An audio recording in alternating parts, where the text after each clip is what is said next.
Michael Pollan, welcome Hey, to the Trevor, show. good to be here. It's really a pleasure to have you here. Like me, most people were exposed to your work first through food. Yeah, that's You know, what I it used was to write food, it about, was yeah. food, it was food, and then all of a sudden it was drugs. What changed for you? Well, it didn't change for me that much. My interest in food was part of my broader interest in the human relationship to other species, plants especially. What do we use plants for? What desires do they gratify? Obviously, food is the biggest one and the first one you would do, but the other thing plants have done for us for all of history, every culture on the planet basically, is change consciousness. So health, plants, and ingestion. Those are the three things that made me think I have to do this next. And then I started hearing about this incredible research Right. using psychedelics, psilocybin mushrooms, to heal mental illness. And that struck me as such a strange idea that I just had to delve in and see what was going on. It feels like you discovered, Shangri-La or some Atlantis, or because that research has been hidden for so Buried. long. Yeah, it's been buried. It And really that has. was a real surprise to me. When I read about these studies where they were using psilocybin to help cancer patients deal with their depression and anxiety, and I thought that this was a brand new thing. And like most people, I thought of psychedelics as a 60s thing. Yes. But it turns out that through the 50s and into the 60s, there was a lot of very serious research using LSD and psilocybin as treatment for mental illness. And they were getting really good results. They were having great success dealing with alcoholism, breaking people of those habits. And LSD was considered a wonder drug. And there were conferences and 1,000 peer-reviewed papers, Wow. 6 international conferences, and then it stops. There is this kind of moral panic in the late 60s about psychedelics, and they were regarded as very disruptive to society. And Nixon, launches the drug war as a result. So all that research gets buried. Right. And 30 years go by, nobody studies it. And then suddenly around 2000, a group of really dedicated researchers who never gave up faith started bringing it back and doing some studies and getting really impressive results. And it was when I started hearing about that I realized I've got to dig in.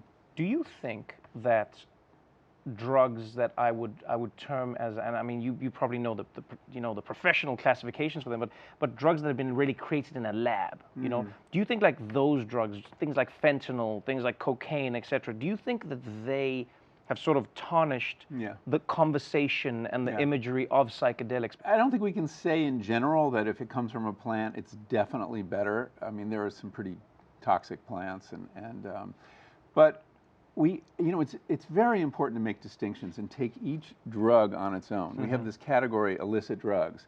Psychedelics are very different than opiates, for example. Psychedelics are not addictive, believe it or not.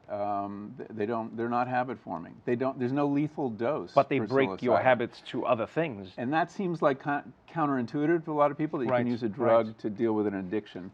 But it's a non-addictive drug that seems to be very effective in dealing with cigarette addiction, alcohol addiction, and cocaine addiction so far.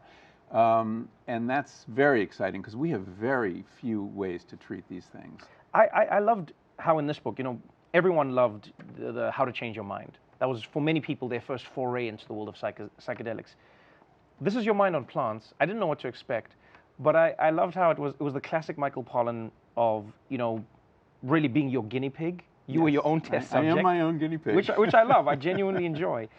Because it's not just research-based, it's experience-based, Well, I can't write about this without, I have to write about it from the inside. That's just the way I work. Are you never afraid, though?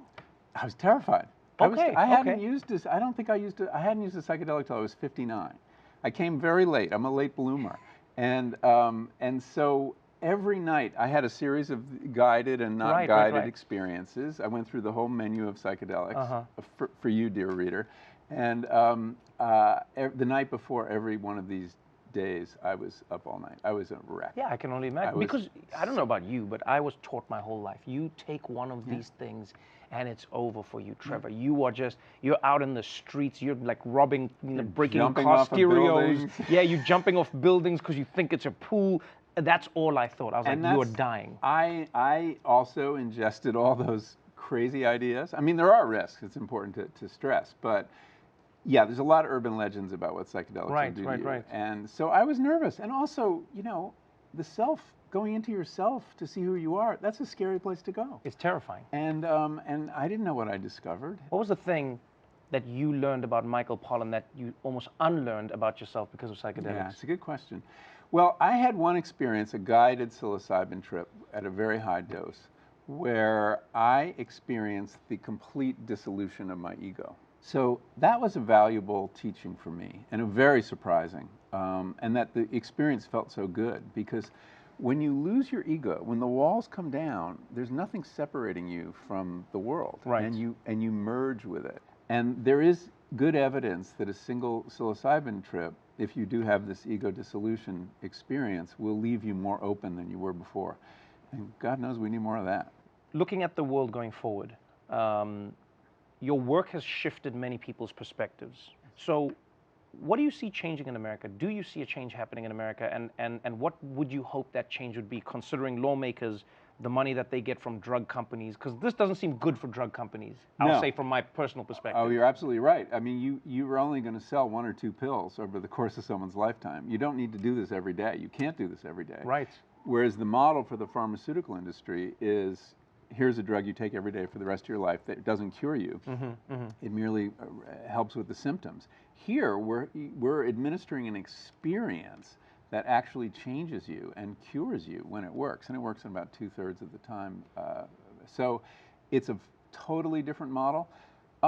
I think we're on the road toward FDA approval of psilocybin and MDMA, or ecstasy, which is also sometimes considered a psychedelic, and is very useful in treating trauma. We're very quickly decriminalizing psychedelics around the country. When I published this, How to Change Your Mind, I really felt there'd be a lot of pushback from the psychiatric establishment. There wasn't. There was an embrace. And the reason is, and I learned this from talking to some very prominent psychiatrists, is that they know perfectly well that the tools they have to treat mental illness stink. Wow. They don't have, all they have are really SSRIs and these antipsychotic agents, which have all sorts of side effects, don't really work that well. SSRIs, this is antidepressants, they only work 2 percentage points better than a placebo. So they're desperate for new tools. We have a mental health crisis in this country, in this world, and it got worse during COVID. Definitely. So there is an eagerness to do the research necessary to prove that psychedelics can help. And we really could be on the verge of a revolution in mental health care. Thank you so much for joining me on the show. Thank you, Trevor. I appreciate having you here. I'm a big fan. Don't forget, people, Michael's book, This Is Your Mind on Plants, is available now. I could not recommend this enough.